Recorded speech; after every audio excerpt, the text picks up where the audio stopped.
আসসালামু আলাইকুম everyone, welcome back to my channel. আপনারা সবাই কেমন আছেন? আশা করছি ভালোই আছেন। আমরাও আলহামদুলিল্লাহ ভালো আছি।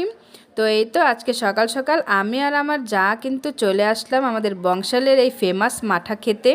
আমাদের এলাকায় এই মাঠাটা কিন্তু অনেক বেশি ফেমাস। এটার লোকেশনটা হচ্ছে মনখোঁজ বেকারির অপোজিটে, পুকুর পাড়ের ভিতরেই। আপনারা চাইলে কিন্তু আসতে পারেন। সিরিয়াসলি খেয়ে দেখবেন একবার, অনেক অনেক বেশি মজার। রোজার দিনে তো কোনো কথাই নেই, এত বেশি ভিড় থাকে মাঠা নেওয়ার জন্য। আমরা তো একদম তাড়াতাড়ি নিয়ে নেই, না হলে কিন্তু একদমই শেষ হয়ে যায়, যে কি বলবো। তো এখান থেকে আমরা ছানা আর মাঠা নিয়ে কিন্তু বাসায় চলে গেলাম। বাসায় যেয়ে তারপরে আর কি খাবো। তো বাসায় এসে পড়লাম। বাসায় এসে এখানে আমি নাস্তা বানাবো। আজকে আমার মেয়ের স্কুল বন্ধ, তো আর কি আমার মেয়ে আর হাজব্যান্ড কিন্তু এখনও ঘুমিয়ে আছে, তাদের জন্যই নাস্তা বানাচ্ছি।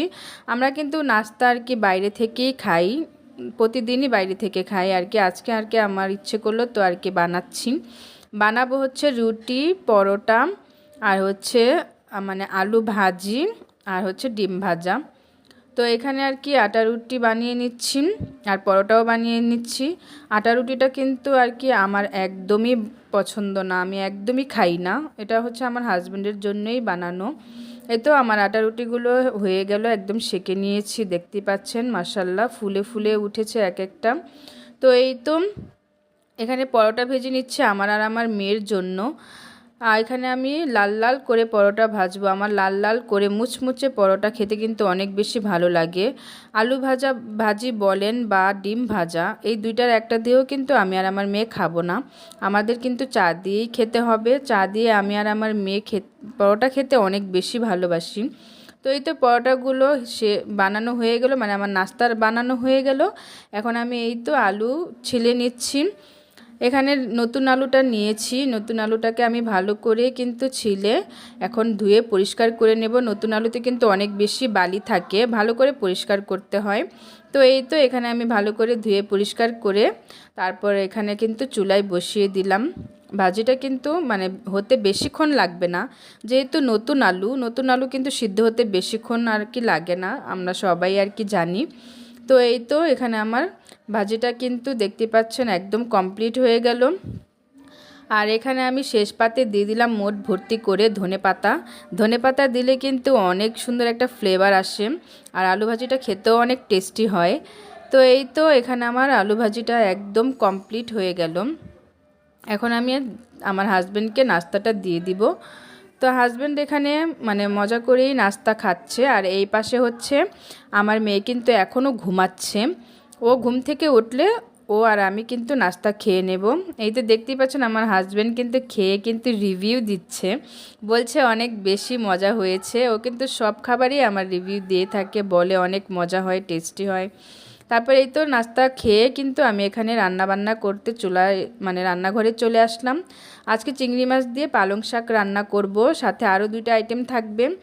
এই তো এখানে আছে তাড়াতাড়ি করে রান্না করে নিয়েছি, মুরগি দিয়ে আলু দিয়ে ঝোল, তারপর পালং শাক দিয়ে চিংড়ি মাছ, আর হচ্ছে লইটা শুটকি ভুনা। তো তাড়াতাড়ি করেই আমি আজকে রান্নাবান্না কমপ্লিট করে নিলাম, কারণ আমার আর কি মেয়ের এক্সাম চলছে, তো ওকে সময় দিতে হচ্ছে। তো আর কি আমার আর কি বারে বারে ওকে পড়াতে হচ্ছে, বারে বারে কাজও সামলাচ্ছি, আবার ওকে আর কি পড়াচ্ছিও। তো আর কি আমার মেয়ের জন্য দোয়া করবেন, ওর জন্য প্রতিটা পরীক্ষা অনেক ভালো হয়।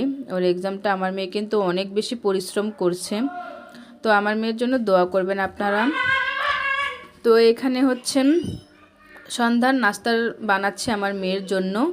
এখানে হচ্ছে নুডলস পাকোড়া বানাবো। তো এখানে নুডলসটা ভালো করে আমি এখানে একটু সিদ্ধ করে নিয়েছি, তারপর দিয়ে দিলাম হচ্ছে পেঁয়াজ কুচি, তারপরে কাঁচামরিচ কুচি, ধনেপাতা কুচি, দিয়ে দিলাম হচ্ছে মরিচের গুঁড়ো, স্বাদমতো লবণ, ভাজা জিরের গুঁড়ো, তারপরে হচ্ছে দিয়ে দিলাম একটা ম্যাগি মশলার প্যাকেট, এক প্যাকেট ম্যাগি মশলা দিয়ে দিলাম। তারপরে এখানে দিয়ে দিব হচ্ছে একটা ডিম, তারপরে হচ্ছে দিয়ে দিব এখানে আমি আজকে ময়দা বা আটা কোনো কিছুই ব্যবহার করব না।